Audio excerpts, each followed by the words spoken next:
ప్రభు అయిన యేసుక్రీస్తు నామంలో మీ అందరికీ కూడా శుభములు తెలియజేస్తున్నాను. మరి చాలా సంతోషంగా ఉంది మిమ్మల్ని కలవటం, చాలా ఆనందంగా ఉంది. అలాగే దాంతోపాటుగా నేను స్టారీకి ఒక మాట చెప్పాను, మీ తమ్ముడు మంచి ప్రీచరు, మంచి టీచరు, మంచి పాటలు బాగా పాడుతున్నాడు, ఈస్ ఎ గుడ్ సింగర్ అని చెప్పాను. నాకు ఆ తర్వాత స్టేజ్ ఎక్కిన తర్వాత డౌట్ వచ్చింది, అసలు ఈ పిల్లోడు ఉంటే నన్ను ఎందుకు పిలిచారు వీళ్ళు అనుకున్నాను. So I congratulate all of you. మీ అందరికీ కూడా నేను శుభాకాంక్షలు తెలియజేస్తున్నాను, శుభములు తెలియజేస్తున్నాను. దేవుడు మీ మధ్య ఒక మంచి దైవజనుడిని తయారు చేస్తూ, ఒక మంచి దైవజన కుటుంబంలో భాగంగా ఆయనను నిలబెడుతున్నందుకు మరి దేవుని యొక్క సన్నిధి మీకు బలంగా లభించటానికి ఆయనను తర్బీదు చేస్తున్నట్లుగా కూడా నమ్ముతున్నాను. అయితే దేవుని వాక్యంలో నుంచి కొన్ని విషయాలు మీ ముందుంచే ప్రయత్నం చేస్తాను. దేవుని వాక్యమును చదివేటప్పుడు మనకు స్పష్టంగా తేట తెల్లగా మాట్లాడుతుంది. దేవుని వాక్యం మన జీవితాలను మారుస్తుంది. దేవుని వాక్యం మన జీవితాల్లో క్రొత్త సంగతులు నేర్పిస్తుంది. అలాగే దేవుని వాక్యం మన జీవితాల్లో అనేక విషయాల్లో మనల్ని ప్రోత్సహిస్తుంది కూడా. కొన్ని విషయాల్లో మనం ఎదగాల్సిన చోట మనం ఏదైతే చేయకూడదో వాటిని కత్తిరిస్తుంది కూడా. సో ఈ సాయంకాలం ఎవరికి ఏది ఎలా అందితే అలా మీరు తీసుకోండి. నేను మన గోదావరి జిల్లాలకు రాగానే నాకు భోజనం పెడతారు. భోజనాలు పెట్టడంలో గోదావరి జిల్లాల తర్వాతే ప్రపంచంలో ఎవరైనా. ముందు కొద్దిగా వేస్తారు. నేను అమ్మాయి అయిపోయిందిలే అని చేయి కడుక్కునే లోపు మళ్ళీ వేస్తారు, మళ్ళీ పెడతారు, మళ్ళీ పెడతారు.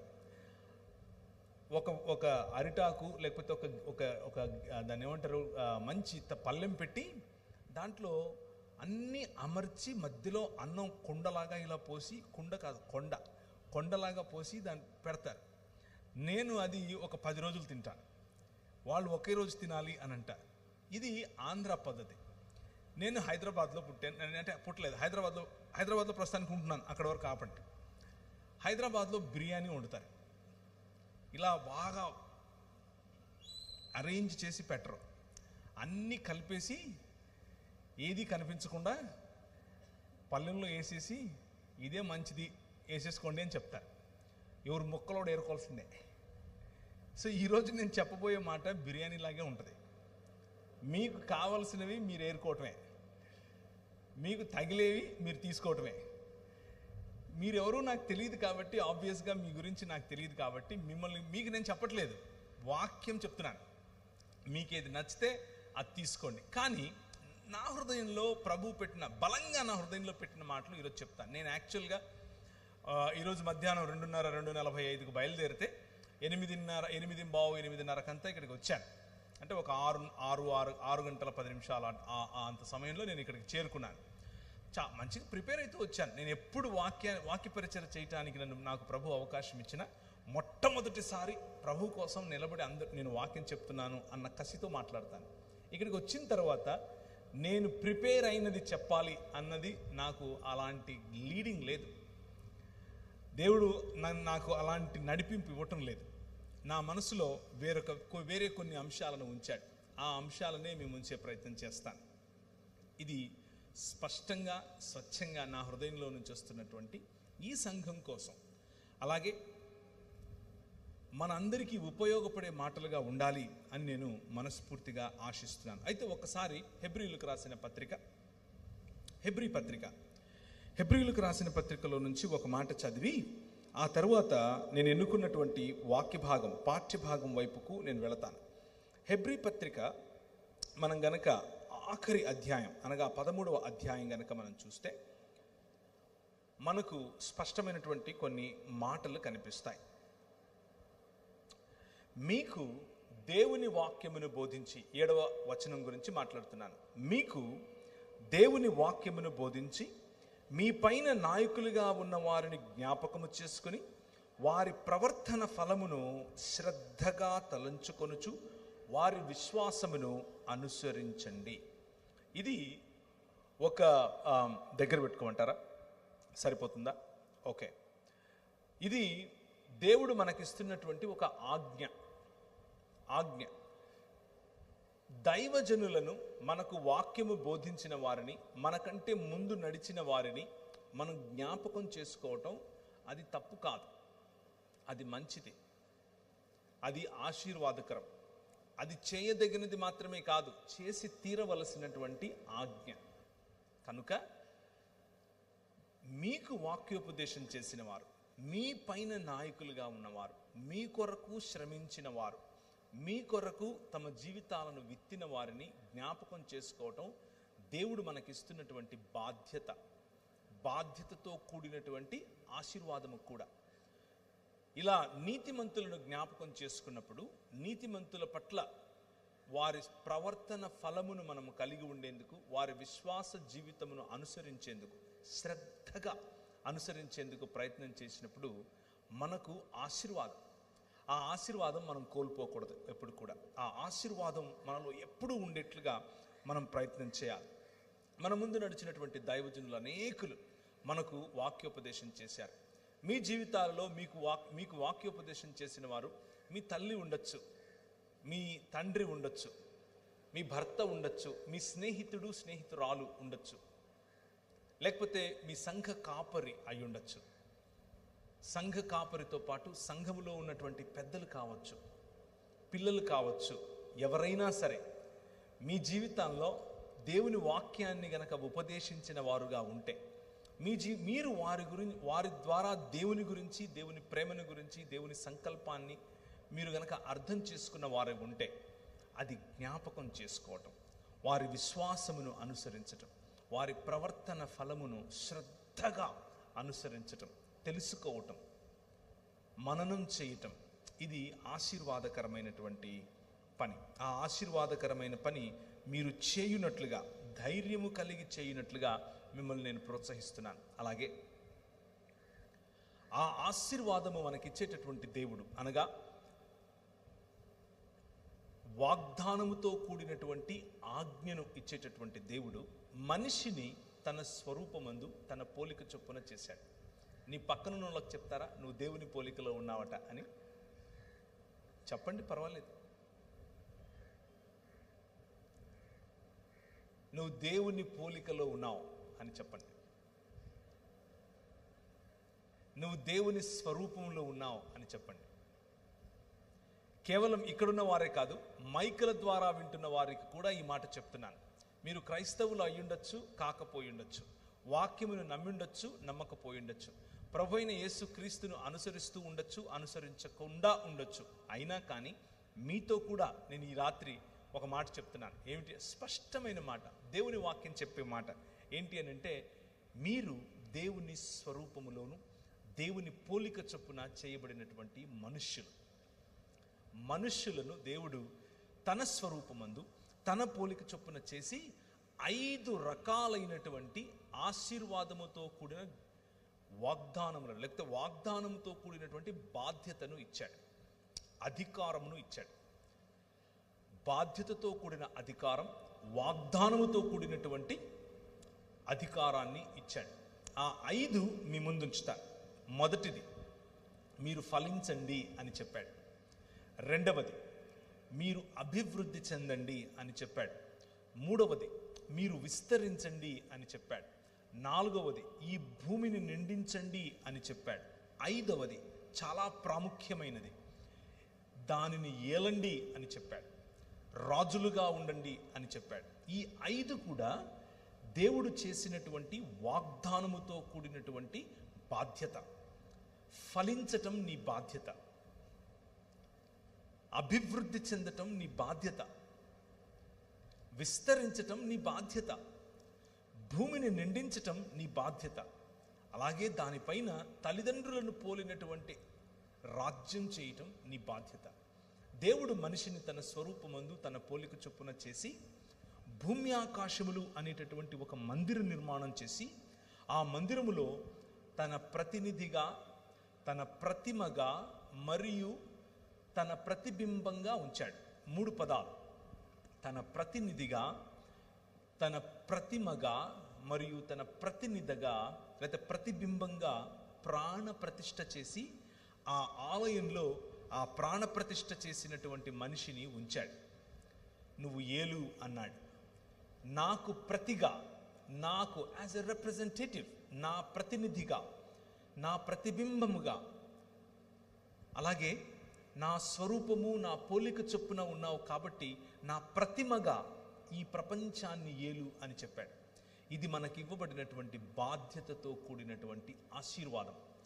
ఆ బాధ్యతతో కూడిన ఆశీర్వాదాన్ని మీకు ఒకసారి గుర్తు చేస్తున్నాను. సంఘముగా, రూపాంతర సంఘముగా పిలువబడుతున్నటువంటి మీరు, రూపాంతర సంఘముగా ఒక చోటికి వచ్చినటువంటి మీరు, రూపాంతర సంఘముగా నిర్మించబడుతున్నటువంటి మీకు దేవుడిస్తున్నటువంటి బాధ్యతతో కూడిన వాగ్దానం ఏమిటి అనంటే, మీరు ఫలించే సంఘముగా ఉండండి, మీరు అభివృద్ధి చెందే సంఘముగా ఉండండి, మీరు విస్తరించే సంఘముగా ఉండండి, మీరు భూమిని నిండించే సంఘముగా ఉండండి, అలాగే మీరు రాజ్యమేలేటటువంటి సంఘముగా ఉండండి. ఇది దేవుని పిలుపు. ఇది ఆదికాండం 1వ అధ్యాయంలో నుంచే మీకు చెప్తున్నాను. క్రొత్త విషయాలేవి కాదు, మీరు ఎప్పుడూ చదివేవే. అది మన పిలుపు. అయితే దేవుడు ఏర్పరిచినటువంటి ఈ మందిరములో, అనగా భూమి ఆకాశములు అనే ఈ మందిరములో ఏర్పరిచినటువంటి నీకు దేవుడిచ్చినటువంటి బాధ్యతను మనిషి మరిచిపోయి, మనిషి తిరస్కరించి దేవునికి దూరమయ్యాడు. దూరమైనటువంటి దేవుడు తన సొంత ఆలోచనలతో అభివృద్ధికి, ఫలితానికి, లేకపోతే ఫలానికి, విస్తరించటానికి, భూమిని నిండించటానికి మరియు రాజ్యమేలటానికి సొంత నిర్వచనాలు కట్టుకున్నాడు. దాని కారణం చేత అభివృద్ధి చెందటం అనంటే డబ్బు సంపాదించటం అనుకుంటున్నాడు. అభివృద్ధి చెందటం అనంటే ఇంకో 10 మందిని కలుపుకోవటం అనుకుంటున్నాడు. విస్తరించటం అనంటే అన్ని ఊళ్ళలో నేనే ఉండాలి అని అనుకుంటున్నాడు. భూమిని నిండించటం అనంటే భూమంతా కొనుక్కోవటం అని అనుకుంటున్నాడు, లేకపోతే సంపద సంపాదించటం అని అనుకుంటున్నాడు. రాజ్యమేలటం అనంటే అవతలి వాడి హక్కులు హరించటం అని అనుకుంటున్నాడు.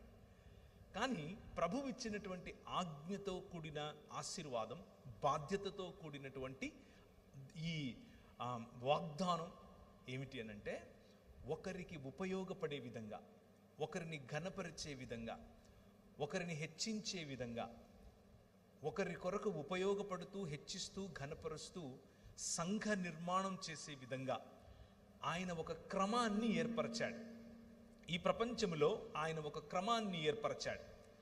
ఎక్కడ నదులుండాలో అక్కడ నదులు, ఎక్కడ చెట్లుండాలో అక్కడ చెట్లు, ఎవరికి ఎంత నీడ కావాలో అంత నీడ, ఏ భోజనం ఏ వస్తువులు ఎవరికి అందాలో, అనగా ఏ జంతు పశుపక్షులకు వగైరా వగైరా ఇవ్వాలో అంత ఇస్తూ వాటిపైన తల్లిదండ్రులుగా మిమ్మల్ని ఉంచాడు. మన బాధ్యత మనకు ముందు నడిచిన వాక్యమును నేర్పించి, మన ముందు వాక్యోపదేశకులుగా, నాయకులుగా మన పైనున్న వారి యొక్క శ్రద్ధగా వారి జీవన విధానాన్ని, వారి విశ్వాసమును అనుకరించటం. అలా అనుకరించే క్రమంలో వచ్చేటటువంటి ఆలోచనలు ఇవి. బ్లెస్సింగ్ అదర్స్, నీ పొరుగువాడిని ఆశీర్వదించటం, నీ పొరుగువాడి కోసం ఒక క్రమాన్ని ఏర్పరచటం, నీ సమాజములో క్రమమైనటువంటి సమాజముగా దాన్ని తీర్చిదిద్దటం, నీ సమాజమును విస్తరింప చేయటం, నీ సమాజములో దేవుని ముఖకాంతి వెలిగే విధంగా నీ జీవితాన్ని మలుచుకోవటం. దేవుని ముఖకాంతి వెలగటం అన్న విషయానికి రూపాంతర సంఘము అన్నదానికి చాలా కనెక్షన్ ఉంది. రూపాంతర దేవాలయం. ఒకరోజు ప్రభు అయిన యేసుక్రీస్తు తన శిష్యులను తీసుకుని ఒక కొండ మీదికి వెళ్ళాడు. ఒక కొండ మీదికి వెళితే ఆ కొండ మీద చూస్తూ ఉండగానే పేతురు, యాకోబు, యోహాను, ఆంద్రేయ వగైరా వాళ్ళు ఒకవైపు కూర్చుని చూస్తూ ఉండగానే ఆయన రూపాంతరము చెందటం చూస్తారు. రూపాంతరము చెందటం చూసినప్పుడు చాలా భలే అనిపించింది. నేను ఇక్కడే ఉండిపోతాను అని అనుకున్నాడు. పేతురు అన్నాడు, ఇక్కడ నీకొక పర్ణశాల, నాకొక పర్ణశాల. ఏలియా దిగొచ్చాడు, ఏలియాతో మాట్లాడుతున్నాడు, దేవదూతలు వచ్చి ఆయనకు పరిచారం చేస్తున్నారు. అబ్బా భలే ఉంది, what a blissful experience is this అని అనుకున్నాడు. ఎంత సమాధానకరమైన, ఎంత దేవుని రాజ్యమును అనుభవించేటటువంటి ఈ అనుభవం ఇది. ఈ అనుభవంలో ఇలాగే ఉండిపోతే ఎలా ఉంటుంది అని అనుకున్నాడు. రూపాంతరం చెందినటువంటి ఆ కొండ మీద దేవుని వాక్యం మార్కు సువార్తలో ఎలా రాసిందంటే, ఈ లోకమందే చాకలియు అంత చలువుగా చెయ్యలేడు అన్నట్లుగా తన వస్త్రముల గురించి దగదగ మెరిసిపోతున్నాయి అన్నట్లుగా రాశాడు. అలా రూపాంతరము చెందినటువంటి ప్రభువును చూసి ఆనందించినటువంటి పేతురు అదే పేతురు పత్రిక రాస్తూ ఏమంటున్నాడంటే, నేను ఆయన గురించి, తండ్రి అయిన దేవుడు, ఈయన నా ప్రియకుమారుడు, ఈయన మాట వినండి అని చెప్పినప్పుడు నేను విన్నాను, నా చెవులారా విన్నాను, ఆయనను చూశాను, నేను దాన్ని అనుభవించాను, ఆయనను తాకాను. కానీ అంతకంటే గొప్పదైన, ఆ అనుభవానికంటే గొప్పదైనటువంటి ప్రవచన వాక్యము నీ చేతిలో ఉంది. ఒకసారి నీ బైబిల్ ఎత్తి చూపిస్తావా? అంతకంటే గొప్పదైనటువంటి ప్రవచన వాక్యము నీ చేతిలో ఉంది. This is what transforms you. Transformation, రూపాంతరమునకు మరియు రూపాంతరము చెంది, లేకపోతే మెటమార్ఫోసిస్, పునరుత్థానానికి ఉన్న తేడా అది. రూపాంతరము అనుభవంతో మొదలవుతుంది, కానీ ఆ రూపాంతరము రోజు రోజుకు క్రమములో పెరిగినప్పుడు ఒకానొక రోజు మనం పునరుత్థానం చెందుతాం. మన సృష్టి పునరుత్థానం చెందుతుంది. ప్రభువు ఇచ్చినటువంటి 5 రకాలైనటువంటి ఆజ్ఞలతో కూడినటువంటి బాధ్యత, ఆజ్ఞలతో కూడినటువంటి ఆశీర్వాదమును మనము నిజమైన మనుష్యులుగా ఈ ప్రపంచంలో జరిగించాలి అని ఆయన అనుకుంటే, మనం అలా జరిగించక అంధకార సంబంధమైన దురాత్మ సమూహముల చేత చిక్కుబడి, అంధకార సంబంధమైన దురాత్మ సమూహములు ఇచ్చేటటువంటి అనుభవం, రుచి, చూపుకు ఇంపుగా కనిపించటం వగైరా వగైరా ఆకర్షణలకు లోనైన కారణం చేత దేవుణ్ణి తిరస్కరించి దేవునికి దూరమయ్యాం. దూరమైనటువంటి సమాజం ఏర్పరచుకున్నటువంటి సిస్టమ్స్, ఆ సమాజం ఏర్పరచుకున్నటువంటి వ్యవస్థలు, ఆ వ్యవస్థలు రోజు రోజుకు మనిషిని క్షీణింపచేసి లెస్సర్ హ్యూమన్ బీయింగ్, లేకపోతే డీహ్యూమనైజ్ చేస్తూ వచ్చాయి.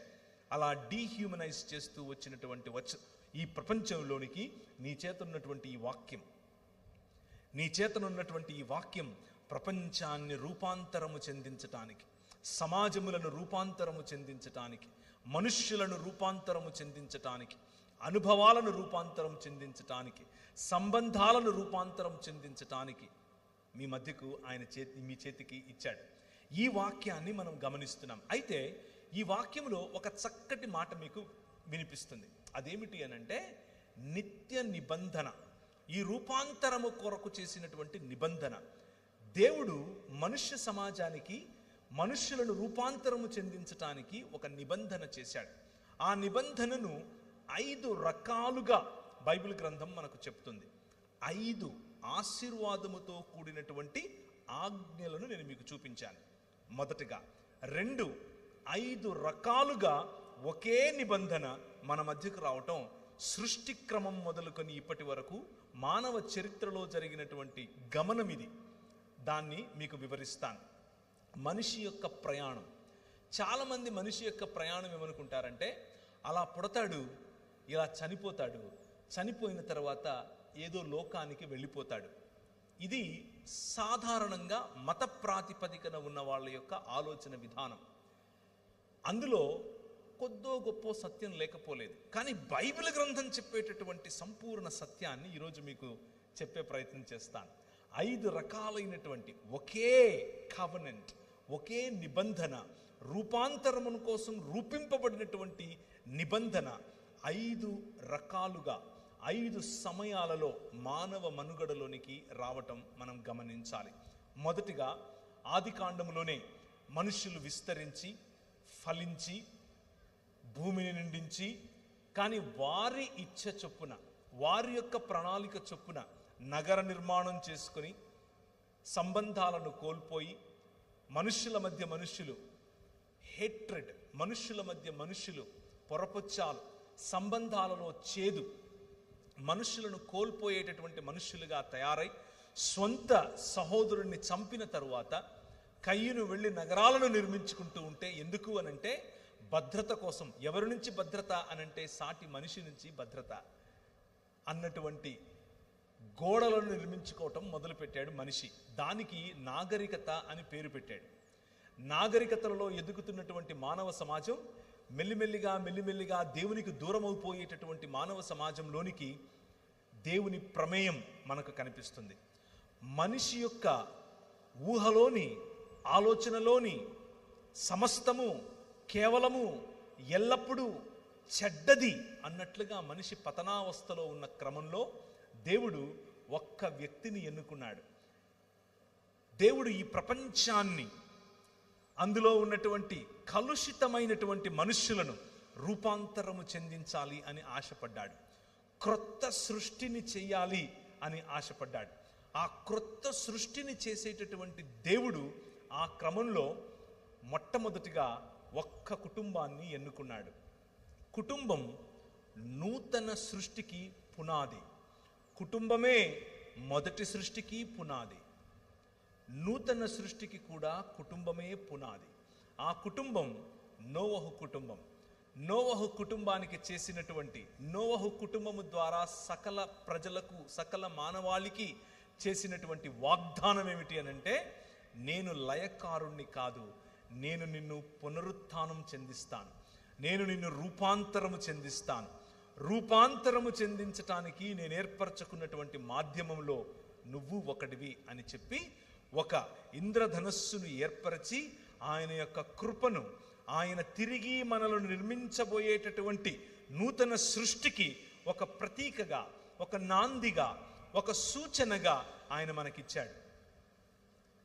ఇది మొదటి నిబంధన.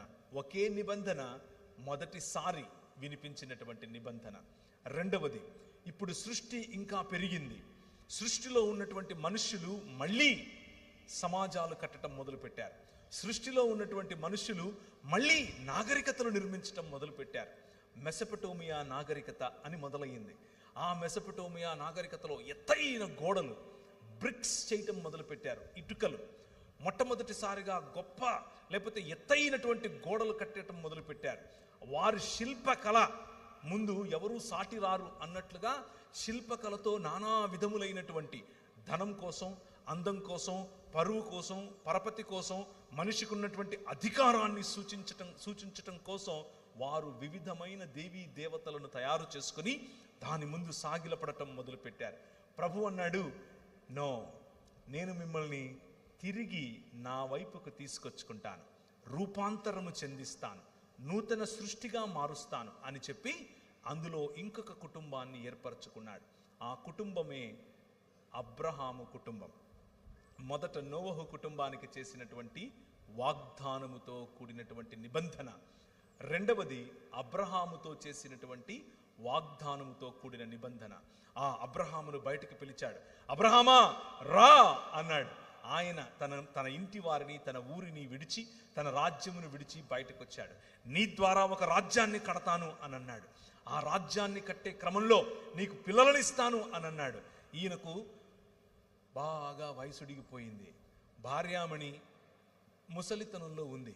ఆమె నవ్వుకుంటోంది, నాకా పిల్లలా, నేను మళ్ళీ వస్తాను, మళ్ళీ 1 సంవత్సరానికి వచ్చే వరకు నీకు వాగ్దాన కుమారుణ్ణి ఇస్తాను అని చెప్పాడు. అయితే నీ కుమారులు, నీ పిల్లలు, నీ పిల్లల పిల్లలు, ఆ వారి పిల్లల పిల్లల పిల్లలు ఐగుప్తు దేశంలో 400 పైచిలుకు సంవత్సరాలు ఉంటారు. ఎందుకుంటారు అనంటే, ఇంకా ఈ కనాను ప్రాంత ప్రజల యొక్క పాపం పండలేదు, వారికి ఇంకా నేను సమయం ఇస్తున్నాను, ఇంకా వారు మారు మనస్సు పొందుతారేమో, ఇంకా వారు రూపాంతరం వైపుకు వస్తారేమో అని ఆశపడి చూస్తున్నాను. అంతవరకు నీ పిల్లలతో నేను ఇంకొక సమాజానికి బుద్ధి చెప్పాలి, నేను ఇంకొక సివిలైజేషన్ లేకపోతే ఇంకొక నాగరికత కొమ్ములు విరవాలి అని అన్నాడు. ఆ నాగరికత పేరే మూడవ, లేకపోతే ఆయన చేసినటువంటి 3వ నిబంధన. ఒక నిబంధనే ఇదంతా కూడా, 3వసారి చేసిన నిబంధన.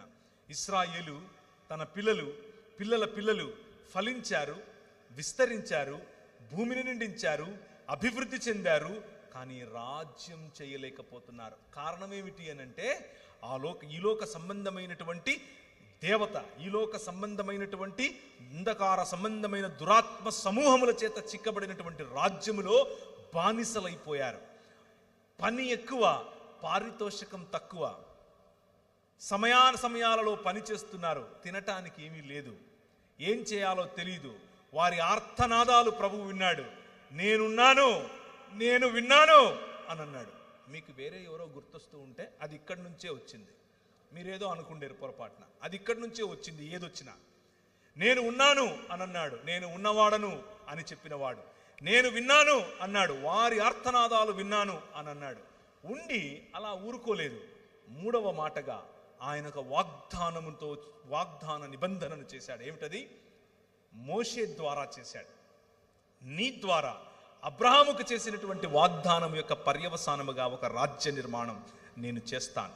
10 రకాలైనటువంటి దేవీ దేవతల చేత ఏర్పాటు చేసుకుని 10 రకాలైనటువంటి దేవీ దేవతల చేత పరిపాలింపబడుతున్నటువంటి ఈ రాజ్యములో నుండి నా జ్యేష్ఠపుత్రుడైనటువంటి ఇశ్రాయేలు నువ్వు రా అని పిలిచాడు. నోవహు నువ్వు రా అన్నాడు. అబ్రహాము నువ్వు రా అన్నాడు. ఇశ్రాయేలు నువ్వు రా అని పిలిచాడు. అందరినీ రా అనే పిలుస్తాడు ఈయన. వచ్చేయండి అంటాడు. గద్ద రెక్కల మీద మోసుకొని వెళ్ళినట్లు వారిని మోసుకొని వెళ్ళాడు. సంవత్సరాల తరబడి వాళ్ళు విత్తాల్సిన అవసరం లేదు, కోయాల్సిన అవసరం లేదు, కట్టాల్సిన అవసరం లేదు, నాటాల్సిన అవసరం లేదు. ఇలా నోరు తెరుచుకుని పడుకుంటే పొద్దునికి మన్నా నోటు నిండుతుంది. అలా పెంచాడు. అలా పెంచితే వీళ్ళు గొనుగుడు కార్యక్రమాలు, సనుగుడు కార్యక్రమాలు మొదలుపెట్టారు. మూడవ వాగ్దానముతో కూడినటువంటి నిబంధన. ఏ ఇశ్రాయేలు ద్వారా అయితే ప్రపంచాన్ని తిరిగి ఆయన రూపాంతరము చెందించాలనుకున్నాడో ఆ ఇశ్రాయేలే ఇప్పుడు దేవుణ్ణి నువ్వు మాకొద్దు అని చెప్పింది. నెహుష్టానును నిలబెట్టుకుంది. కీయు దేవత వైపుకు పరిగెట్టింది. బయలుదేవత ఎదుట సాష్టాంగపడింది. మొలెకుకు తన పిల్లలను అర్పించింది. ప్రభు అన్నాడు, నన్ను విసర్జించావు, నువ్వు చస్తావు అన్నాడు. చావటం అనంటే ఆయన నుంచి దూరం అవటం. ఆయన చేసిన వాగ్దానముతో కూడినటువంటి ఈ ప్రతిజ్ఞ లేకపోతే కవెనెంట్, ఆ ప్రతిజ్ఞలో 2 పార్టీస్, నిబంధనలో 2 పార్టీస్. ఒక పార్టీ నువ్వు నాకొద్దు అని చెప్తా ఉంది. కానీ దేవుడు 5 రకాలైనటువంటి తన క్యారెక్టర్ వారితో చెప్తూ వచ్చాడు. ప్రవక్తలందరూ ప్రవచించినటువంటిది ఇదే. రాజుల గ్రంథంలో ప్రవచించినటువంటి మాటలు ఇవే. ఆయన లా లేకపోతే ధర్మశాస్త్రములో తనను గురించి తాను వివరించుకున్న 5 మాటలు ఇవే. మొదటిది, నేను నీ తండ్రిని, ఐ యామ్ యువర్ ఫాదర్. రెండవది, నేను నీ భర్తను, ఐ యామ్ యువర్ హస్బెండ్.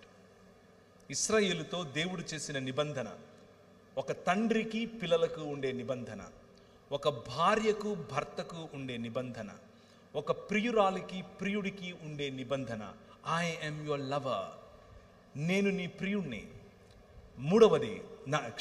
నాలుగవది, తండ్రి, భర్త, ప్రియుడు, కాపరి, I am the good shepherd, నేను నిజమైన కాపరిని, మంచి కాపరిని అని చెప్పాడు. పోషించేవాణ్ణి నేను అని చెప్పాడు. మీరు నాటని ద్రాక్ష తోటలలో తింటారు, మీరు కట్టని కోటలలో మిమ్మల్ని పడుకునేలా చేస్తాను, మీరు స్వాధీనం చేసుకునేటటువంటి దేశం మీ కత్తి చేత కాదు, నా సన్నిధి కారణము చేత, నీతిగల నా దక్షిణ హస్తము చేత మీరు స్వాధీనం చేసుకుంటారు. ఎందుకు అనంటే ఐ యామ్ యువర్ కింగ్ అని చెప్పాడు. నేను నీ రాజును అని చెప్పాడు. తండ్రిని అన్నాడు, భర్తను అన్నాడు, ప్రియుణ్ణి అన్నాడు, కాపరిని అన్నాడు, రాజును అన్నాడు. తండ్రిలా ఫలింపచేయటం, భర్తలా అభివృద్ధి చెందించటం, ప్రియుడిలా విస్తరింపచేయటం, కాపరిలా పోషింపబడటం, ఆ పోషణలో భూమిని నిండించటం, మరియు రాజులా రాజ్యం చేయటం. These are the connections. ఈ డాట్స్ని కనుక మీరు కనెక్ట్ చేస్తే బైబిల్లో ఫ్లో అయ్యేటటువంటి ఈ నరేటివ్ ఒక్కసారి గమనించండి. 5 రకాలైనటువంటి ఆశీర్వాదములు, 5 రకాలైనటువంటి వాగ్దానములు, 5 రకాలైనటువంటి రిలేషన్షిప్, సంబంధం ప్రభు మనతో చేశాడు. అయితే ఆయన చేసినటువంటి నిబంధనలో నేను మీకు 3 చెప్పాను. మోషే వరకు చెప్పాను. 4వ నిబంధన, మోషే తరువాత ఇశ్రాయేలు ప్రజలు, పగటిలో మేఘస్తంభముగాను మా మధ్యకు వచ్చావు, రాత్రిలో అగ్నిస్తంభముగా మమ్మల్ని నడిపించావు, నువ్వు రాజుగా మా మధ్యనున్నావు, మేము మీకు ఒక మందిర నిర్మాణం చేయాలనుకుంటున్నాం, మేము ఇలా ఒక టవర్ కట్టాలనుకుంటున్నాం అనుకుని దావీదు రాజు వెళ్ళి ఆయనను అడిగాడు. ఆయన అన్నాడు, నా కుమారుడి ద్వారా కడతాను అని అన్నాడు. నా కుమారుడి ద్వారా కడతాను. దావీదు అనుకున్నాడు సొలొమోను కడతాడు బహుశా అని అనుకొని సొలొమోను నిజంగానే కట్టడం మొదలుపెట్టాడు. ఆయన కట్టిన తరువాత, ఆ కట్టడం పూర్తయిన తరువాత షకీనా మహిమ దిగి వచ్చింది. కానీ అది ఎంత సత్యమో దానిని మించిన సత్యం, దానిని మించినటువంటి సంపూర్ణత, దానిని మించినటువంటి రూపాంతరము చెందేటటువంటి అనుభవం మన ప్రభు అయిన యేసు క్రీస్తులో 5వసారి నిత్య నిబంధనగా బెరిత్ ఒలాం అని పిలిచారు. బెరిత్ ఒలాం టు నోవా, బెరిత్ ఒలాం టు అబ్రహాం, బెరిత్ ఒలాం టు ఎవరు? మోషే, బెరిత్ ఒలాం టు డేవిడిక్ కవెనెంట్ అని పిలిచారు. బెరిత్ ఒలాం in and through one and only Jesus Christ. యేసు క్రీస్తు ద్వారా మనుషులందరినీ ఐక్యపరిచేందుకు ఒక నిబంధన చేశాడు. మనుషులందరినీ రూపాంతరము చెందించటం కోసం ఒక నిబంధన చేశాడు. ఆ నిబంధనలో తిరిగి యేసు క్రీస్తులో తండ్రిగా, భర్తగా, ప్రియుడిగా, కాపరిగా మరియు రాజుగా మన మధ్యకు తనను తాను కనపరుచుకున్నాడు. This is the plan of God. ఇది దేవుని యొక్క ప్రణాళిక. ఆ ప్రణాళికలో భాగంగా మనం ఈ తాడేపల్లిగూడెంలో ఒక సంఘముగా మారాం. ఎందుకు అనంటే దానియేలు ఒకానొక సమయంలో ఒక దర్శనం చూశాడు. ఏ చేతి సహాయం లేకుండా తీయబడినటువంటి ఒక రాయిని చూశాడు. ఆ రాయి ఇంతింతై మహాపర్వతమైంది. అది మహాపర్వతమై వచ్చి ఎక్కడ పడిందో తెలుసా? తాడేపల్లిగూడెంలో పడింది. అదే మీరు. ఈ ఒక్క నిబంధన మనుష్యులకు తండ్రిని గుర్తు చేస్తోంది. ఈ ఒక్క నిబంధన మీ ద్వారా ప్రజలకు భర్తకు ఉండేటటువంటి లక్షణాలు గుర్తు చేస్తోంది. ఈ ఒక్క నిబంధన ప్రేమ అంటే ఏమిటో మీ ద్వారా ప్రజలకు చూపిస్తోంది. ఈ ఒక్క నిబంధన మీ ద్వారా కాపరిత్వం అంటే ఏమిటో ఈ ప్రజలకు చూపిస్తోంది. ఈ ఒక్క నిబంధన నిజమైన సుపరిపాలన, రాచరికం ఎలా ఉంటుందో ఈ ప్రపంచానికి చూపించగోరుతోంది. ఆ నిబంధనలో భాగమే ఈ సంఘం. ఈ స్థానిక సంఘంలో భాగమైనటువంటి మీరు ఐక్యత కలిగి చేయవలసినటువంటి పని ఇదే. రీసెంట్గా వచ్చినటువంటి ఒక సర్వే చెప్తాను మీకు. మెల్లిమెల్లిగా కొన్ని దేవుని వాక్యానికి సంబంధించినటువంటి అంశాలు ఓపెన్ చేసి చూద్దాం. కానీ ప్రభువు ఒకసారి కీర్తనల గ్రంథం 68వ అధ్యాయం 5-6 వచనాలు, ఎవరైనా మైక్ తీసుకుని తెలుగులో గట్టిగా చదవాలి. కీర్తనల గ్రంథం 68వ అధ్యాయం 5-6 వచనాలు. వేరెవరైనా హోషేయ గ్రంథం 14వ అధ్యాయం 3వ వచనం చదవాలి. ఎవరికైనా మైక్ ఇవ్వండి దయచేసి. మైక్లో చదివితే అందరికీ వినపడుతుంది. 2 మైకులు లేవా?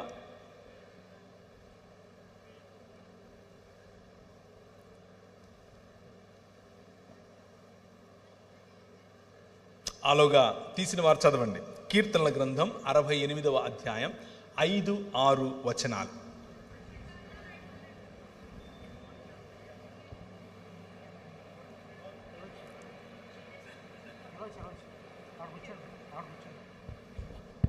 అక్కడ కనిపించాలిగా, ఆమెకు కనిపిస్తుందా?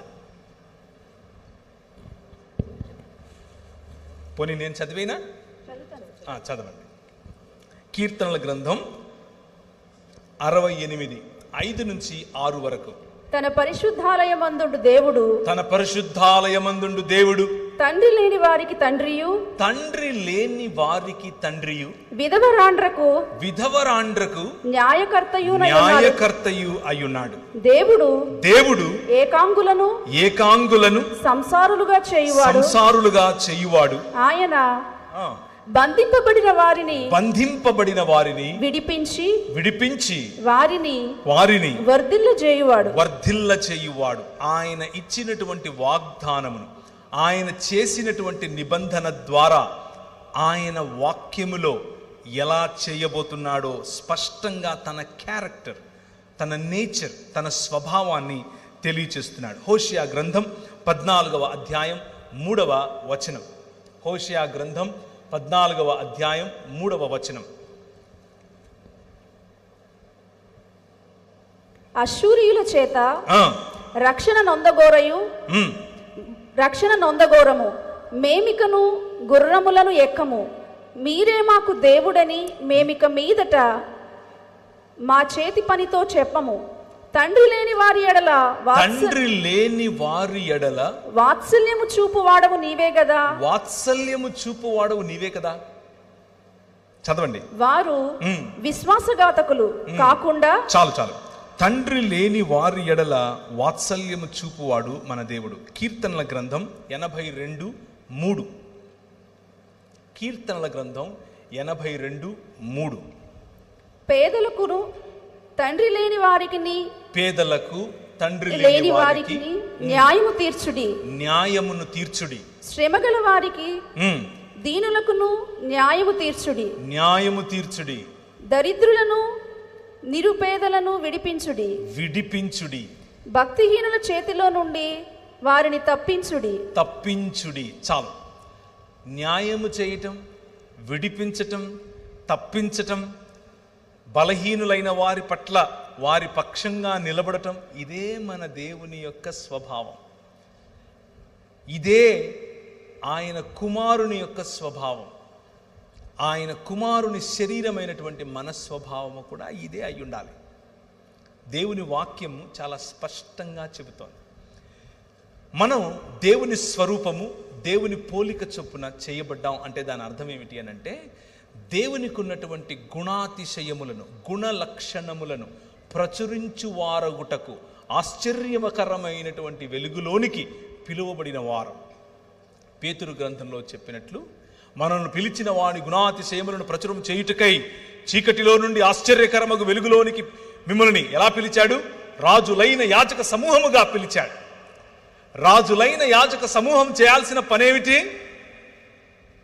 విడిపించటం, తప్పించటం, వారి పక్షమున నిలబడటం, వారికి బలమునివ్వటం, వారి తోడుగా నడవటం. అలాగే యెషయా గ్రంథం 1వ అధ్యాయం 17వ వచనం. దేవుని స్వరూపము, దేవుని పోలిక చొప్పున ఉన్నటువంటి మనుష్యులు చేయవలసినటువంటి మానవత, చూపించవలసినటువంటి మానవత, దేవుని హృదయం యొక్క గుండె చప్పుడు ఏమిటి? చదవండి 17వ వచనం. ఇశ్రాయేలు యొక్క వెలుగు అగ్నియును, అతని పరిశుద్ధ దేవుడు జ్వాలయునగును. అది అశ్షూరీయుల యొక్క బలురక్కసి చెట్లకును గత్స పొదలకును అంటుకొని ఒక్క దినమున వాటిని మృంగివేయును. 1:7. యెషయా గ్రంథం 1:7. 17. 1:7 అండి. 1వ అధ్యాయం 17వ వచనం. మీ దేశము 17. కీడు చేయుట మానుడి, మేలు చేయుట నేర్చుకోండి. న్యాయమును జాగ్రత్తగా విచారించండి. హింసింపబడే వారిని విడిపించుడి. తండ్రి లేని వారికి న్యాయం తీర్చండి. విధవరాండ్ర పక్షముగా వాదించండి. ఇది మన దేవుని గుండె చప్పుడు. ఒక్క చోట కాదు, 2 చోట్ల కాదు, 10 చోట్ల కాదు, 1000 చోట్ల ఇదే మాట ఆయన మాట్లాడతాడు. ఆయన హృదయంలో ఉన్నటువంటివి 3 ప్రధానమైన లక్షణాలు. ఆయన ఎందుకు మనతో వాగ్దానం చేశాడు, ఎందుకు మనల్ని మనుష్యులుగా బ్రతకమంటున్నాడు, ఎందుకు మనతో నిత్య నిబంధన చేస్తానంటున్నాడు, ఆయన కలిగించబోయేటటువంటి, ఆయన రూపాంతరముగా మనల్ని సృష్టించి నూతన సృష్టిగా ఒక నూతన రాజ్యములోనికి నడిపించినప్పుడు ఉండేవి కూడా 3 ప్రధానమైన లక్షణాలు. 1 న్యాయము, 2వది కనికరము, 3వది దీన మనస్సు. న్యాయము, కనికరము, దీన మనస్సు. 5 రకాలుగా తనను తాను పరిచయం చేసుకున్నాడు. 5 ఆశీర్వాదములతో కూడిన బాధ్యతలను నీకు ఇచ్చాడు. 5 రకాలుగా తన నిబంధనను నీకు చూపించాడు. 3 గుణ లక్షణాలను నీలో కోరుకుంటున్నాడు. 3. మనం మతం కట్టేసుకుని నేనేం తీసుకుని వచ్చి నిన్ను దర్శించాలి, ఒక 1000 పొట్టేళ్ళు ఇచ్చేయినా, నా కొడుకు పుట్టాడు వాడిని ఇచ్చేయినా, ఈ నదులన్నీ తీసుకొని తైలంగా చేసి నీకు ఇచ్చేయినా అని అడుగుతున్నాం. ఆయన అంటున్నాడు, ఇవన్నీ నాకు వద్దు బాబు, అవన్నీ వేరు వేరు రకాలైన దేవీ దేవతలు అడుగుతారు, వాటిని పక్కన పెట్టు. నేను అడిగేది 3. న్యాయమును జరిగించుటయు, కనికరమును ప్రేమించుటయు, దీన మనస్సు కలిగి నీ దేవుడైన యెహోవా ఎదుట జీవించుటయు. ఇంతే కదా నేను అడుగుతున్నాను. ఇది కష్టం అంటారా? చాలా కష్టం. కానీ పిలిచింది మాత్రం ఈ 3. దయచేసి గుర్తుంచుకోండి. తండ్రి లేని జీవితం గురించి కొన్ని విషయాలు మీకు చెప్తాను. నేను పుట్టినప్పటి నుంచి నా తండ్రి మొహం చూడలేదు. I never saw my father. నేను తండ్రి లేకుండానే పెరిగాను. మా అమ్మే నాకు తండ్రి, మా అమ్మే నాకు తల్లి. మా తాత, మా అమ్మ వాళ్ళ నాయన నాకు తండ్రి స్థానంలో అన్నీ చేశాడు. ఇంటి పేరుతో సహా ఆయనదే.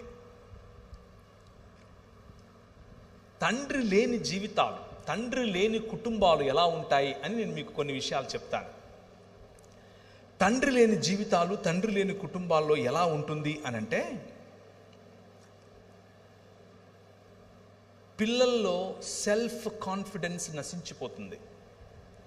పిల్లల్లో భద్రత లేకుండా పోతుంది. పిల్లల్లో భవిష్యత్తు పట్ల ఆందోళన ఉంటుంది. పిల్లలు బాస్టన్ స్కూల్స్ అంటే అర్థం ఏంటంటే బాల నేరస్తులు ఎక్కువగా జైల్లో ఉండేది తండ్రి లేని కుటుంబాల నుండే. తండ్రి లేని కుటుంబాల నుంచే ఒక 100 మంది గంజాయికి మరియు మాదక ద్రవ్యాలకు అలవాటు పడ్డారు అనంటే అందులో 74% తండ్రి లేని వారే అయి ఉంటారు. 14 సంవత్సరాలకు 16 నుంచి తక్కువ సంవత్సరాలలో ఆడపిల్లలు ప్రెగ్నెంట్స్ అయ్యి అబార్షన్స్ చేసుకుంటున్నారు అనంటే వాళ్ళ సంఖ్య 100 అయితే అందులో 68 మంది తండ్రి లేని కుటుంబమే. ఇదంతా నేను సొంతంగా చెప్తున్నది కాదు, అదొక సర్వే. భారతదేశమైనా పాశ్చాత్య దేశాలైనా ఇవే చెప్తున్నాయి. తండ్రి లేని కుటుంబం ఎలా ఉంటుంది? 71% మంది హై స్కూళ్ళలో నుంచి బయటపడిపోతారు, అంతకు ఎక్కువగా చదవరు అనంటే దానికి కారణం తండ్రి లేని కుటుంబాలు. ఇక్కడ ఇంకా చాలా పెద్ద లిస్ట్ ఉంది, అది చదవటం కంటే ముందు ఒక మాట చెప్తాను. తండ్రి లేకపోవటం అనంటే దాని అర్థం తండ్రి చనిపోవటం కాదు. కుటుంబంలో తండ్రి లేకపోవటం, కుటుంబంలో తండ్రి కనబడకపోవటం, తన పని మీద, తన పరిచర్య మీద, తను ఏర్పరచుకున్నటువంటి వ్యాసంగాలలో పిల్లలు లేవకముందే వెళ్ళిపోతాడు. పిల్లలు పడుకున్న తరువాత ఇంటికి వస్తాడు. భార్యకు తెలుసు తండ్రి ఆ భర్త ఏమిటో, పిల్లలకు తెలియదు తండ్రి ఏమిటో. అటువంటి ఇళ్ళు భారతదేశంలో కొల్లలు.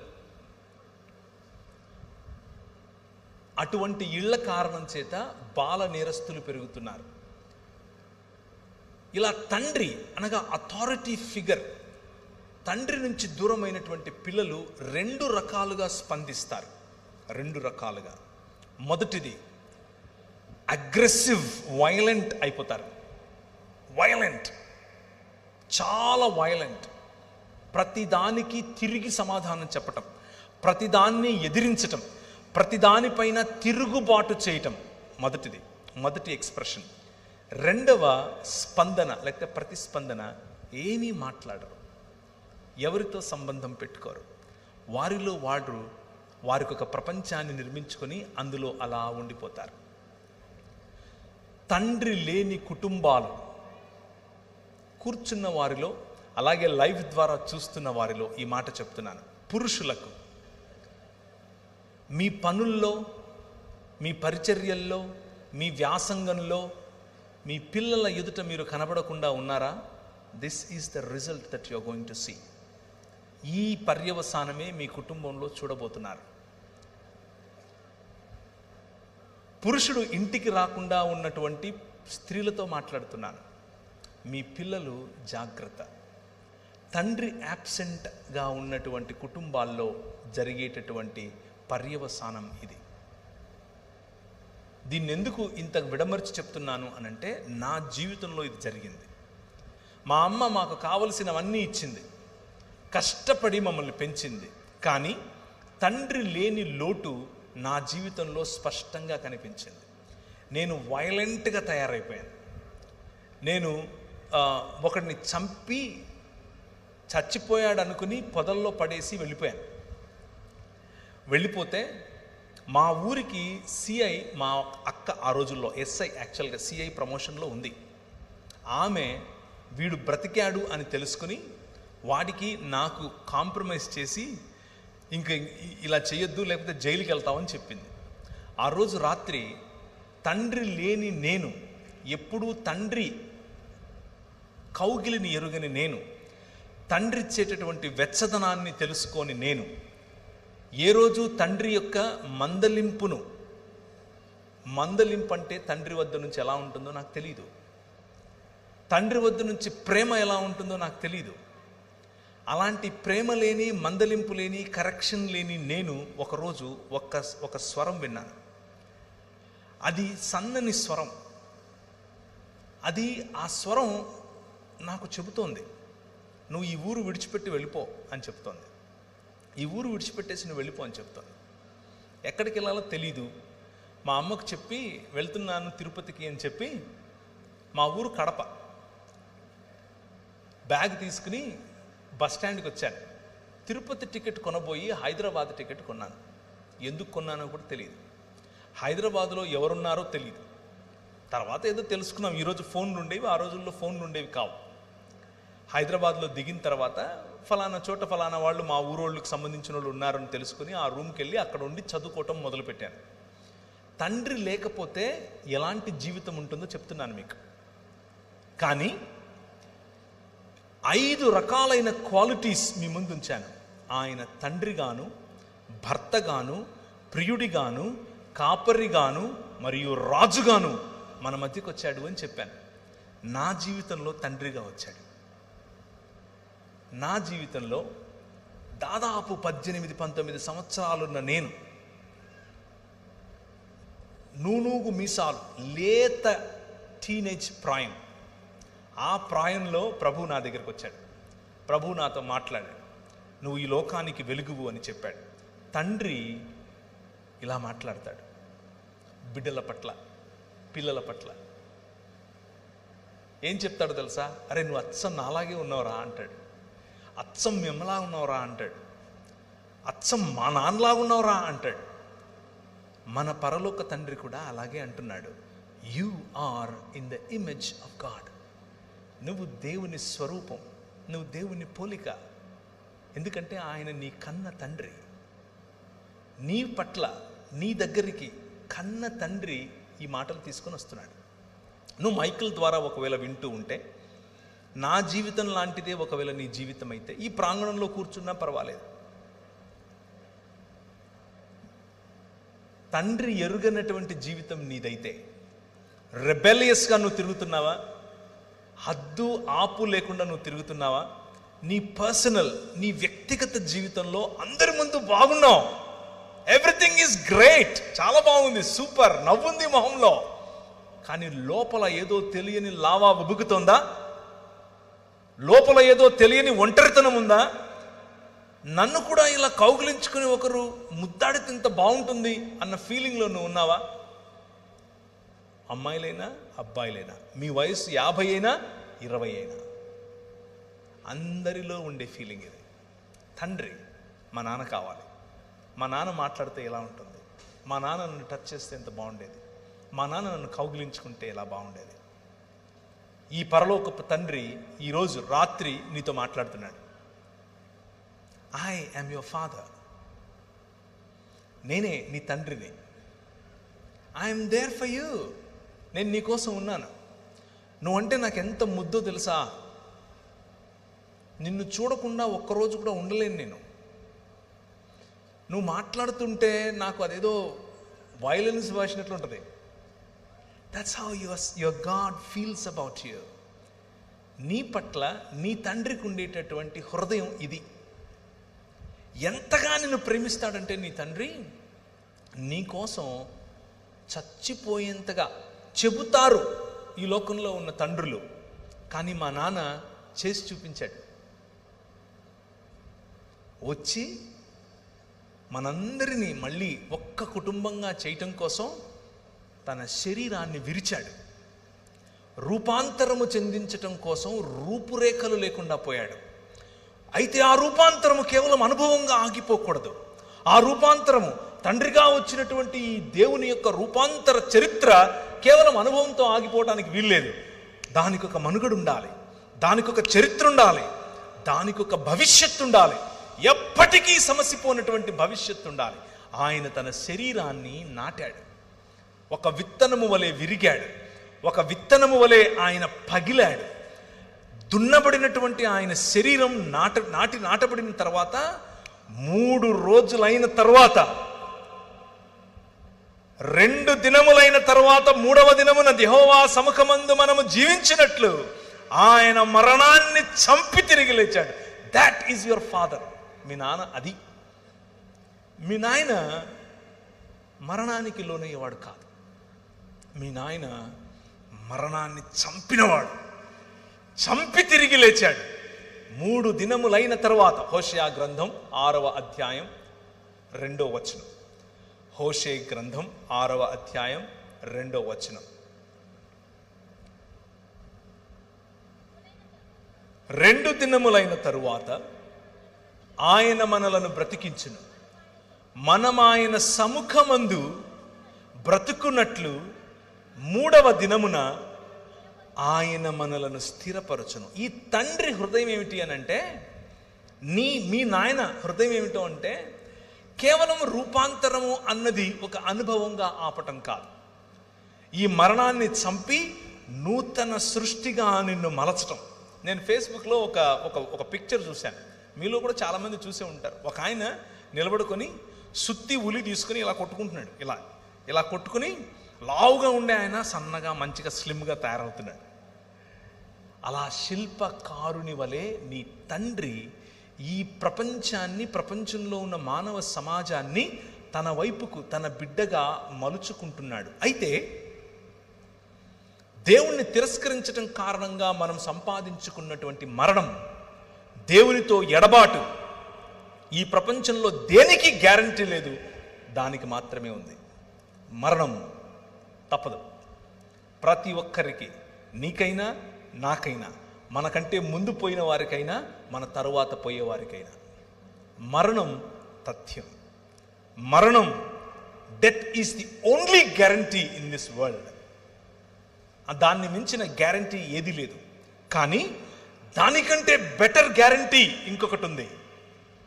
అదేమిటి అని అంటే, మా నాయన తన శరీరాన్ని నాటి 3 దినములైన తర్వాత బయటకు తీసి అంటున్నాడు, మరణమా నీ ముల్లెక్కడా అని పిలుస్తున్నాడు. ఈ రాత్రి నేను మీకు ఇచ్చేటటువంటి వాగ్దానం, ఆయన చేస్తున్నటువంటి వాగ్దానం, ఈ నిబంధన యొక్క సారాంశం, 5 రకాలుగా నేను చేసిన నిబంధనల యొక్క సారాంశం ఏమిటో తెలుసా? పునరుత్థానం, రూపాంతరము యొక్క చరమగీతం పునరుత్థానం. ఎప్పటికీ వాడిపోయినటువంటి శరీరాలు. ఆయన అలా వస్తాడు. ఆయన్ను మీరు చూస్తారు, గుర్తుపడతారు, మాట్లాడతారు. You can touch him, you can touch me. మీరు నన్ను కూడా చూస్తారు. ఏ బట్టని తెసుకుని వచ్చాక మా ఊరికి, నువ్వు పేరు ప్రవీణే కదా, you will ask me. I will say yes yes, నేను అవునవును, హే బాగున్నావా అని అడుగుతాను నేను మిమ్మల్ని. This is going to happen. That is the hope that we have. క్రైస్తవులకి ఉన్నటువంటి హోప్, క్రైస్తవుడికి ఉన్నటువంటి నిరీక్షణ, మన ఆత్మలో ఎక్కడికో వెళ్ళిపోయి ఎక్కడో ఉంటామని కాదు. అది ప్లేటో చెప్పినటువంటి ఒక మిథాలజీ, ప్లేటో చెప్పినటువంటి ఫిలాసఫీ. ప్లేటో తరువాత నియో ప్లేటోనిజంగా మారింది. దాని నుంచే భగవద్గీతను రాశారు. గ్నాస్టిసిజం, అరిస్టాటిలియన్ థియరీ మరియు ప్లెటోనిక్ థాట్, ఈ మూడింటిని కలిపితేనే భగవద్గీత యొక్క సారాంశం. బైబిల్ అది కాదు, పురాణముల యొక్క సారాంశం అది. బైబిల్ ఆత్మల గురించి మాత్రమే మాట్లాడదు. బైబిల్ నీ శరీరముతో కూడి సశరీరుడై తిరిగి లేచినటువంటి యేసు క్రీస్తు మీ నాయన, అలాగే నువ్వు లేస్తావు, అలాగే నువ్వు బయటకు వస్తావు. ఇప్పుడున్న దానికంటే అందంగా. నాకు బహుశా కొంచెం వెంట్రుకలు ఎక్కువ వస్తాయి, నాకు బహుశా లొట్ట పని ఉండదు, నేను బహుశా ఇప్పుడులాగా కాకుండా అందంగా కనిపిస్తా. ఇప్పుడు కేవలం నా భార్యకే అందంగా కనిపిస్తా. That is you going to be your future. అది నీ ఫ్యూచర్. నీకు అర్థమవుతుందా మీ నాయన ఏం చేస్తున్నాడు? Now can you read Ephesians chapter, ఎఫెసీయులకు రాసిన పత్రిక 1వ అధ్యాయం 10వ వచనం. ఆయనకు ఒక సంకల్పం ఉంది. ఆ సంకల్పాన్ని మీకు గుర్తు చేయాలనుకుంటున్నాను. మీ నాన్న ఏం చేస్తున్నాడు అనేది మీకు గుర్తు చేసి ముగిస్తాను. ఆయన ఏం చేస్తున్నాడు అనంటే, చదవండి. దేవునికి ఒక సంకల్పం ఉంది. ఆ సంకల్పాన్ని బట్టి ఆయన పరలోకమందున్నవే గాని భూమి మీద ఉన్నవే గాని సమస్తాన్ని క్రీస్తునందు ఏకంగా సమకూర్చాలని తనలో తాను నిర్ణయించుకున్నాడు. ఆయన నిర్ణయం, ఆయన సంకల్పం భూమి ఆకాశములను కలపటం. నిన్ను ఇక్కడి నుంచి తీసుకెళ్ళిపోయి ఎక్కడో పెట్టడం కాదు. అది మతం. నిన్ను ఇక్కడి నుంచి తీసుకెళ్ళిపోయి ఎక్కడో పెట్టడం మతం, ఫిలాసఫీ. ఆయన ప్రణాళిక, ఆయన సంకల్పం వేరు. ఆయన సంకల్పం ఏమిటి అనంటే భూమి ఆకాశములను కలపటం. దేవుని సన్నిధిలో మనుష్యులు బ్రతుకున్నట్లు, ఆయన మనతో కాపురం ఉండునట్లు మనుష్యుని యొక్క ప్రయాణం 3 దిశలుగా వెళుతోంది. మనం చచ్చిపోయి ఎక్కడికో వెళ్ళేది కాదు మన ప్రయాణం. మన ప్రయాణం తోటలో మొదలైంది. ఆయన ఇచ్చినటువంటి వాగ్దానంతో కూడిన ఆశీర్వాదంతో మొదలైంది. ఆ తోటలో ఉన్నటువంటి ప్రయాణం అరణ్యము గుండా వెళుతోంది, నగరాల గుండా వెళుతోంది, దేవుని రాజ్యము గుండా వెళుతోంది. ఆ రాజ్యములో దేవుని సన్నిధి, ఆ రాజ్యములో దేవుని ఐక్యత, ఆ రాజ్యంలో మనుషులందరినీ ఐక్యపరిచేటటువంటి ఆయన చేసిన నిబంధన చివరకు దేవుని రాజ్యము సంపూర్ణముగా ఇంకొక నగరంగా మారబోతుంది. ఏంటా నగరం? తన భర్త కొరకు అలంకరింపబడినటువంటి పెండ్లి కుమార్తె వలె నూతన యెరూషలేము అలంకరింపబడి భూమి మీదికి దిగి రాబోతోంది. ఆ నగరంలో మనం నివాసం చేయబోతున్నాం. ఆ నగరంలో దేవుడు మనతో కాపురం ఉండబోతున్నాడు. ఆయన సన్నిధిలో, ఆయన ముఖ కాంతిలో మనం ఉండబోతున్నాం. భూమి ఆకాశములు ఐక్యపరచబడి నూతనాకాశము నూతన భూమి అనేటటువంటి దేవుని నూతన సృష్టిలో మనం ఉండబోతున్నాం. ఇది మన ముందు నడిచిన వారు, మనకు వాక్యోపదేశం చేసిన వారు నేర్పినటువంటి సత్యం. అర్థమవుతుందా? The reality, the truth of Bible is God coming and dwelling with us. దేవుడు వచ్చి మన మధ్య నివాసం చేయటం, మనం ఇక్కడి నుంచి ఎక్కడికో వెళ్ళిపోవటం కాదు. దేవుడు వచ్చి మన మధ్య నివాసం చేస్తాడు. ఆ నూతన సృష్టిలో తండ్రి లేని నువ్వు తండ్రిని కనుగొంటావు. హల్లెలూయా. నాకు నిజమైన తండ్రి కనిపిస్తాడు. నా నిజమైన తండ్రి దగ్గరికి వెళ్ళి నేను హత్తుకుంటాను. ఆయన నా కన్నుల ప్రతి బాష్ప బిందువును తుడిచేస్తాడు. That is what your God is doing. That is what your father is doing. నీ తండ్రి చేసేటటువంటి పని అది. నీ తండ్రి నీకు ఇచ్చినటువంటి మాట నెరవేర్చుకునే తండ్రి.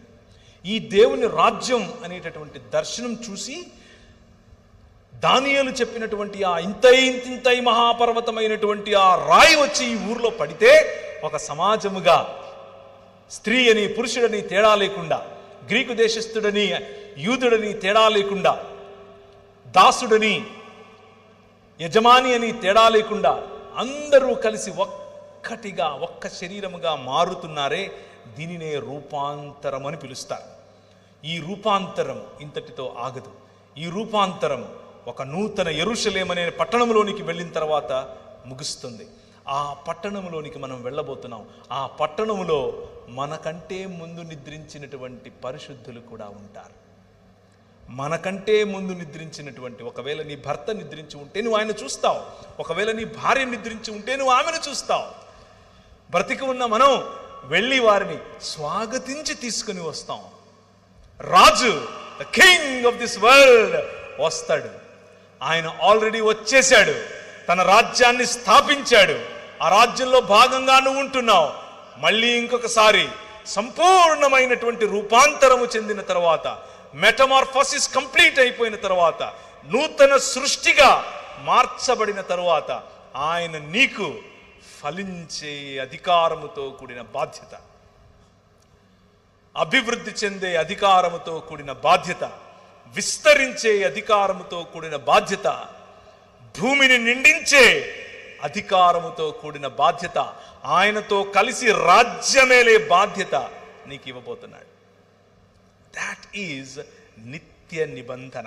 అదే నిత్య నిబంధన అంటే, అదే బెరిత్ ఒలాం అనంటే, మనలను దూరం చేస్తున్నటువంటి మరణం, మనిషికి దూరం చేస్తున్నటువంటి మరణం, మనిషిని కుటుంబానికి దూరం చేస్తున్నటువంటి మరణం, మనిషిని సంఘానికి దూరం చేస్తున్న మరణం, మనిషిని సమాజానికి దూరం చేస్తున్న మరణాన్ని ఆయన చంపేశాడు. తిరిగి పునరుత్థానము చెందినటువంటి మనుష్యులముగా మనం రాబోతున్నాం. పునరుత్థానం చెందినటువంటి కుటుంబాలుగా మనం కలవబోతున్నాం. పునరుత్థానం చెందినటువంటి సమాజములుగా మనం రాబోతున్నాం, ఉండబోతున్నాం. పునరుత్థానము చెందినటువంటి సృష్టి, ఆ సృష్టిలో మనం ఏలికలుగా ఉండబోతున్నాం. ఇది స్పష్టమైనటువంటి సువార్త, ఏ అరమరకులు లేనటువంటి సువార్త. ద హోప్, యేసుక్రీస్తు ఇస్తున్నటువంటి నిరీక్షణ, యేసుక్రీస్తు మీ మనసుల్లో ఉంచుతున్నటువంటి నిరీక్షణ ఏమిటి అనంటే, నేను క్రీస్తును పోలినట్లుగా రూపాంతరము చెందిపోతాను. ఒకానొక రోజు క్రీస్తును పోలినట్లుగా రూపాంతరము చెందుతాను. సీతాకోక చిలుక ఒక కకూన్గా ఉండి మెల్లిమెల్లిగా అందమైనటువంటి సీతాకోక చిలుకగా తయారై బయటికి ఎలా వస్తుందో, ఇప్పుడు కకూన్గా ఉన్న నీవు, పాతి పెట్టబడిన నీవు, చచ్చిపోతున్న నీవు, చచ్చిపోయిన తరువాత అందమైన సీతాకోక చిలుక వలె పునరుత్థానము చెంది రాబోతున్నావు. 2 దినములైన తరువాత ఆయన మనలను బ్రతికించును. 3వ దినమున యెహోవా సముఖమందు మనము బ్రతుకున్నట్లు ఆయన మనలను స్థిరపరచును.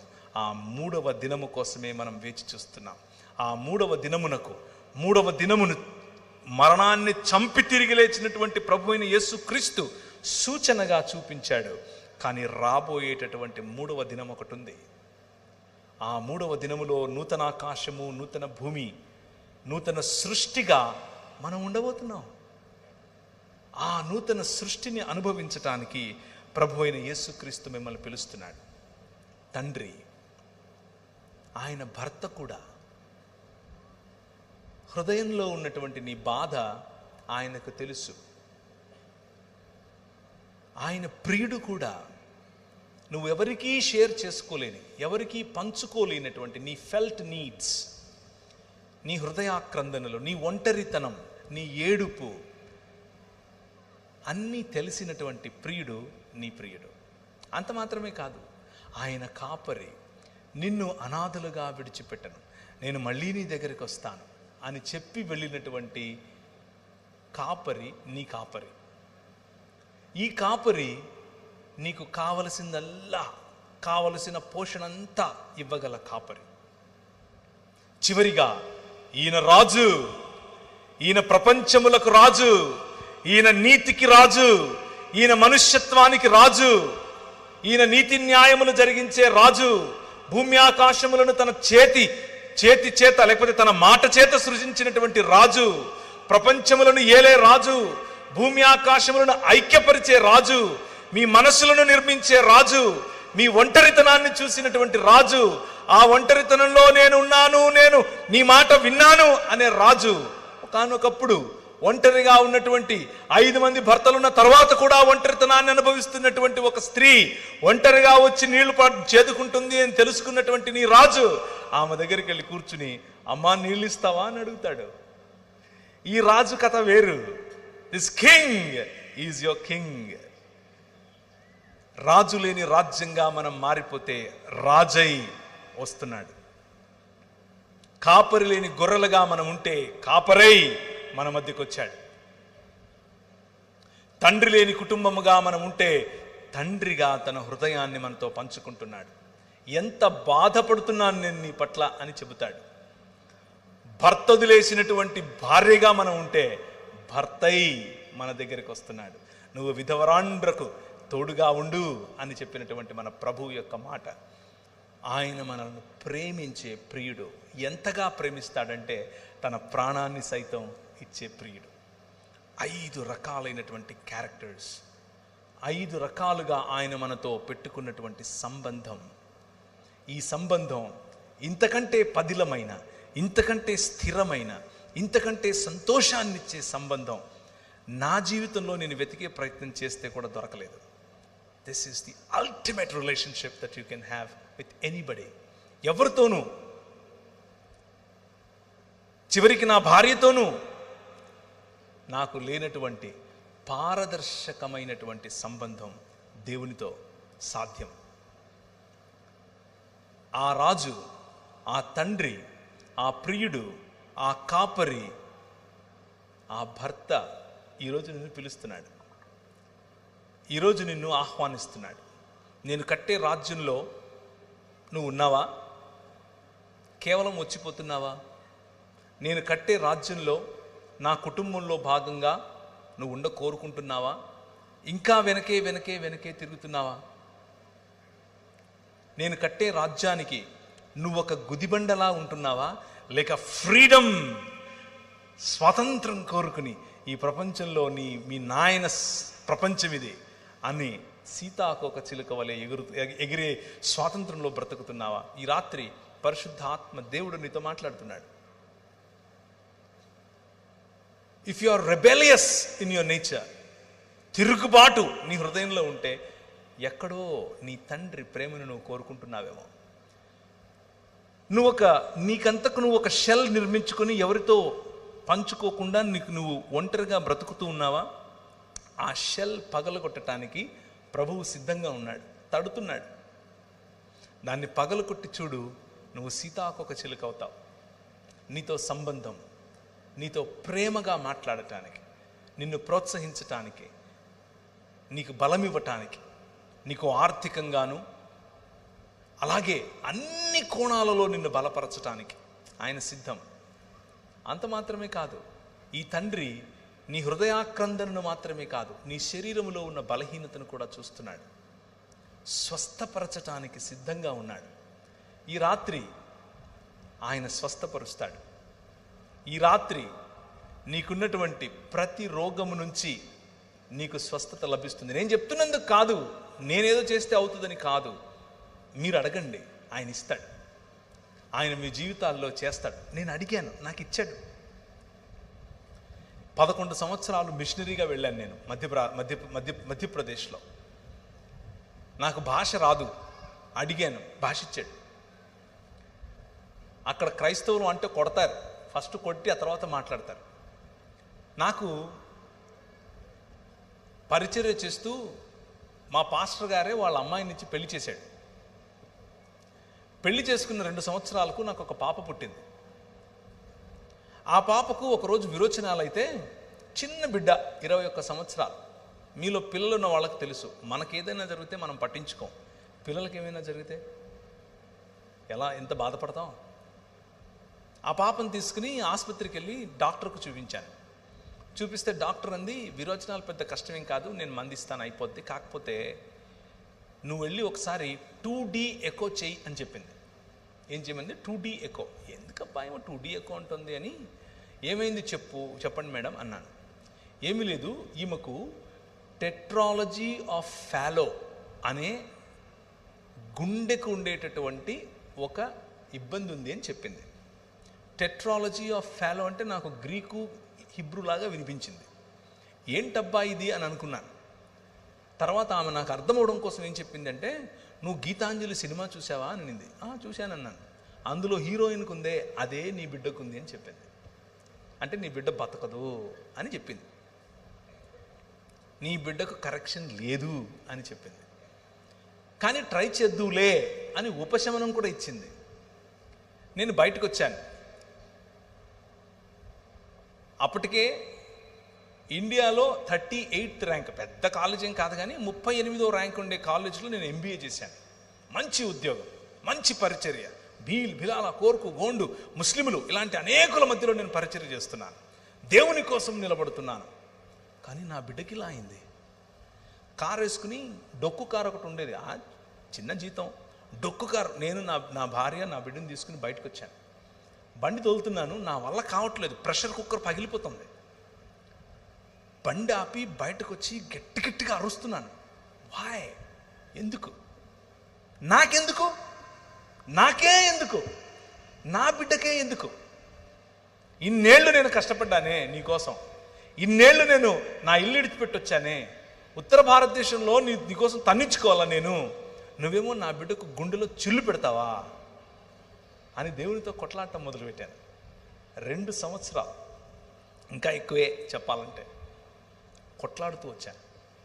వాక్యం చెప్తున్నాను, చిరునవ్వు ఉంది, అన్నీ చేస్తున్నాను, అమెరికాకి వెళ్తున్నాను, అక్కడ వాక్యం చెప్తున్నాను, ఇక్కడికి వస్తే ఇక్కడ వాక్యం కానీ మనసులో ఒక పోరాటం, దేవునితో పోరాటం. ప్రభువు నన్ను ఒక ప్రశ్న వేశాడు. ఒరే, నువ్వు ఎంతకాలం బతుకుతావురా అన్నాడు. వేసుకో, ఒక 80-90 వేసుకో, దాని తర్వాత ఈమె నీ బిడ్డ కాదు, నువ్వు చచ్చిపోతావు. కానీ నాకు జీవితాంతం బిడ్డ. ఈ జీవితమే కాదు, నూతన సృష్టిలో కూడా బిడ్డ. అది నా ప్రేమకు నీ ప్రేమకు తేడా. టెన్షన్ పడకొని చెప్పాడు. వెతికితే ఒక మంచి డాక్టర్ బెంగళూరులో దొరికితే ఆయన దగ్గరికి వెళ్ళి కరెక్షన్ చేయించాను. ఆ అమ్మాయికి 1.5 సంవత్సరం 2 ఏళ్ళు ఉండగానే కరెక్షన్ చేయించాను. కంప్లీట్గా హీల్ చేశాడు దేవుడు, కంప్లీట్గా. ఇప్పుడు సామాన్యమైనటువంటి పిల్లలు ఎంత ఎదుగుతారో, ఎంత మాట్లాడతారో, ఎంత చదువుతారో, ఎంత ఉన్నతంగా ఆలోచిస్తారో అన్నీ సామాన్యుల కంటే బెటర్గా నా బిడ్డను ఆశీర్వదించాడు. It's all about hope and it's all about trusting your God. నీ తండ్రి పట్ల నీకు ఉండాల్సిన నమ్మకం, నీ తండ్రిని ఆనుకోవటం. అయితే నీ తండ్రి నువ్వు గొనుగితే, నువ్వు కొట్లాడితే, నువ్వు పోరాడితే నిన్ను వదిలిపెట్టి వెళ్ళిపోయే టైప్ కాదు. నీకు ఆ హక్కు ఇచ్చాడు, నీకు ఆ హక్కు ఇచ్చాడు. నువ్వు నీ ఒంటరితనంలో, నీ బలహీనతలో, నీ రోగంలో ఆయనతో పోరాడు. ఆయన అడుగు, ఎందుకు ఇలా అవుతుంది నాకు అని అడుగు. సమాధానం ఆయనే ఇస్తాడు. నాకే ఎందుకు, నా కుటుంబానికే ఎందుకు, నా సంఘానికే ఎందుకు ఇలా అవుతుంది, మా సమాజానికి ఎందుకు ఇలా అవుతుంది, సమాధానం ఆయనే ఇస్తాడు. Wait and see. ఊరకనే ఉండి యెహోవా ఇచ్చే రక్షణను చూడు అంటాడు. ఊరకనే జస్ట్ నిలబడి చూడంతే. నా పనులు, నా సంకల్పం, నా తీర్మానాలు, నేను చేసే పనులు నీకు అందవు. నీ ఆలోచన ఎక్కడ ఆగుతుందో దాని నుంచి ఒక 20 కిలోమీటర్ల తర్వాత నాది మొదలవుతుంది అంటాడు. నేను చూడలేదు నా భవిష్యత్తు ఇలా ఉంటుందని, కానీ ప్రభు చూశాడు. నా పోరాటంలో నాకు నేర్పిన పాఠాలు, నా పోరాటంలో నన్ను నిలబెట్టిన పద్ధతి, నా పోరాటంలో నన్ను ఆశీర్వదించిన విధానం ఇంత అంతా కాదు. ఎక్కడో మారుమూల గ్రామంలో ఏ నక్సలైట్గానో, రాడికల్గానో, రౌడీగానో బతకాల్సిన నన్ను ఆయన హెచ్చించాడు. ఆయన నిజంగానే లోకమునకు వెలుగు అని ఆయన చేసిన వాగ్దానముతో కూడిన ప్రమాణాన్ని నెరవేరుస్తున్నాడు.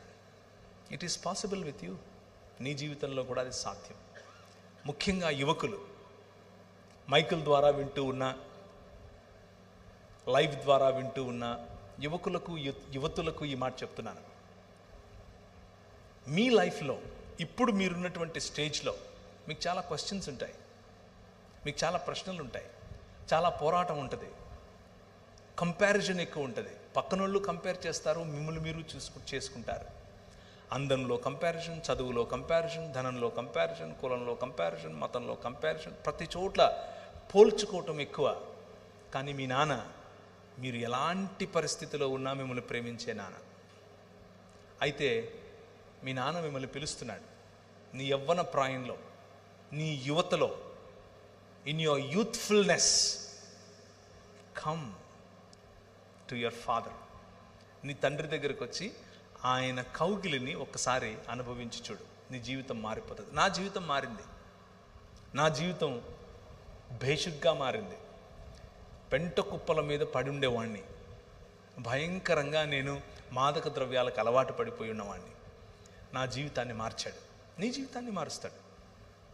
అండ్ టుడే, ఈరోజు, ఒకానొకప్పుడు నేను బ్రతికే గనక బ్రతికునుంటే మా ఇంట్లో వాళ్ళు నన్ను చూసి అసహ్యించుకునేవారు. ఈరోజు గర్వపడక్కర్లేదు, కనీసం అసహ్యించుకోరు. గర్వపడక్కర్లేదు, కనీసం అసహ్యించుకోరు. ఈ రాత్రి ఈ పిలుపు మీ నాన్నది.